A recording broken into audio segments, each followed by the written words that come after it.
everyone and welcome back. Today I will be bringing you along to work with me. So it's finally bright enough in the morning that I have enough light to even film this, which is a sure sign of spring. We have a super fun day today. Obviously I will be working, but we will also be going for dinner and then heading to see Swan Lake, the ballet, which I am so excited about. All right, I'll show you my outfit and then I have to go catch my train to downtown Toronto. So it's definitely that weather where it's so hard to dress for the office because the heating's still on, but it's still warm out, and then the next minute it's cold, and then it's raining, and then it's snowing.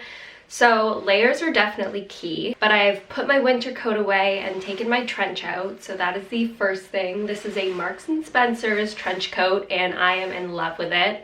It's my first time wearing it. I bought it at the end of last season and it's a perfect staple that is just great for this season. Underneath there I have this beautiful Aritzia dress, which is perfectly lightweight but still sturdy enough that it's office appropriate.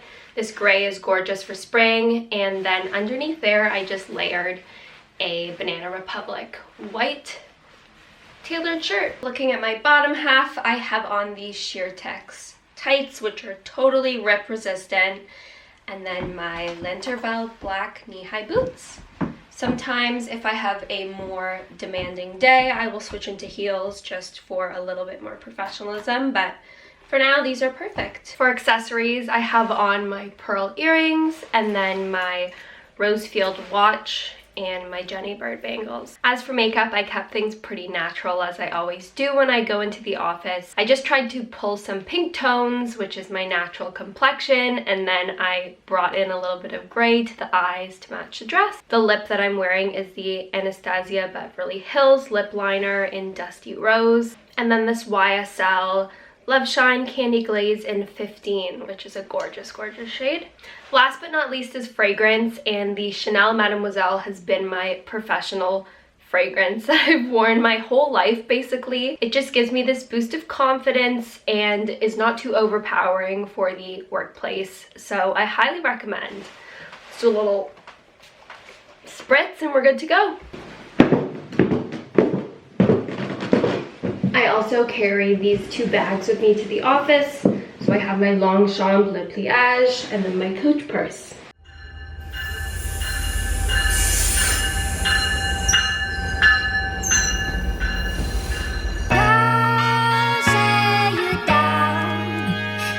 Yeah, come on, yeah, woo, yeah, it's alright, yeah, yeah, they call me top grade with it, got my fade with it, Friday night, time to get paid with it. Alright, I've arrived at the office, and first things first, I always unpack, get settled, get comfortable, and then dive into anything that's high priority, whether that's emails or tasks or just reading the news and staying updated on what's happening in the world. So now I've got that out of the way, the second most important thing of the morning is going to get coffee. I'm gonna take you to my favorite cafe that's kind of a hidden gem in the city, if you will. Probably not that hidden, a lot of people know about it, but maybe not the secret feature that I'm gonna show you. So the cafe is Daily Ritual, which is in the One King West Hotel. They have the best chocolate croissant, pain au chocolat. It is just chewy and perfect and absolutely delicious. So I will definitely be picking up one of those and a black coffee to start my day. All right, so let's go and do that. And then typically I'm ready to do my focus work. So when I have a coffee in hand and I've gotten all the high priority things out of the way, I find I can write better and focus better and just do any heads down work for the rest of the morning.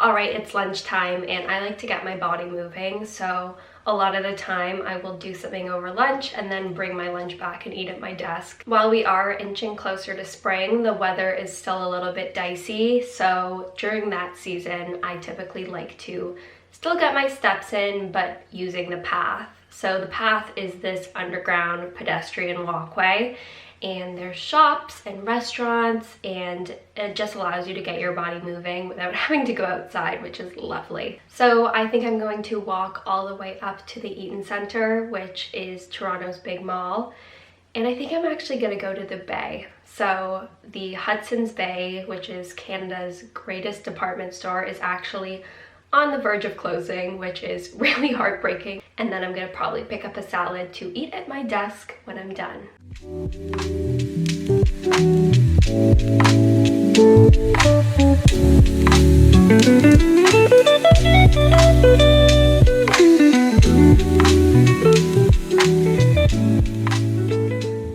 Alright, we are back, and my afternoon is really meeting heavy, so let's go dive into those, and then I'm gonna pick up a fun afternoon treat. So I don't like matcha. I've tried my hardest. I think my mistake was trying to make it myself before actually trying it made by someone who is qualified, but I found my perfect way to have matcha. So Moss is this cafe chain that we all love here in the financial district, and my order is a matcha ginger chai with oat milk latte. For some reason, I absolutely love matcha this way. It has a little kick to it, and it just feels healthy and like it's boosting your immunity, but it's also super cozy and just has that caffeine boost too, so it's a perfect afternoon treat.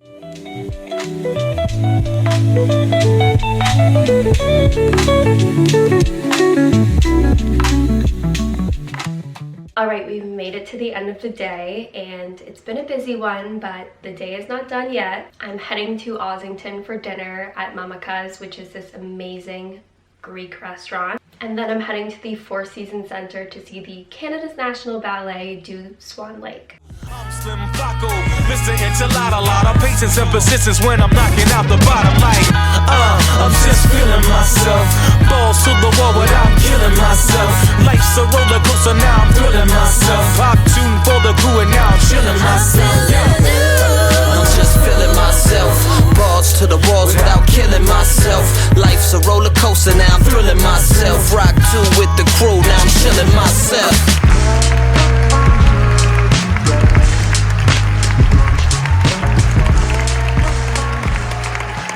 Alright, so it's the next morning, and I just want to debrief the show last night. I want to preface that Swan Lake is my favorite ballet of all time. The storyline, the music by Tchaikovsky, everything just moves me uncontrollably. I have this thing, regardless of the ballet, that whenever an orchestra warms up, that final tuning note they play before the piece starts, I well up.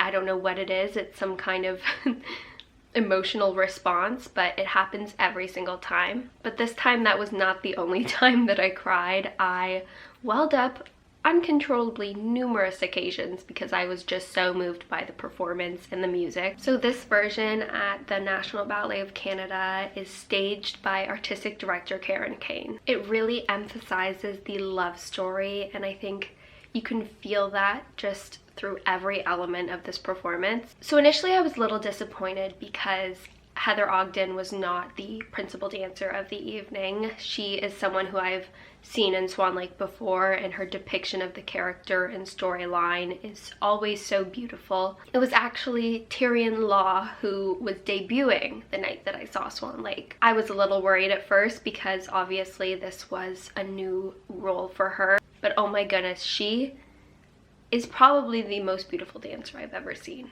And that's saying a lot. I've seen some unbelievable talent over the years, but she just blew it out of the park. Her lines, her elegance, her grace, she's this tiny little thing but has such a big presence on stage. For me, the most interesting part is her duality. So one moment she was Odette and she was timid and bashful, and then the next moment she was Odile and she was super fierce and sharp. She is definitely a force to watch for, and I'm excited to see her journey at the National Ballet continue. Thank you so much for joining me on a day in my life at work. Thank you for watching, and I will talk to you all soon.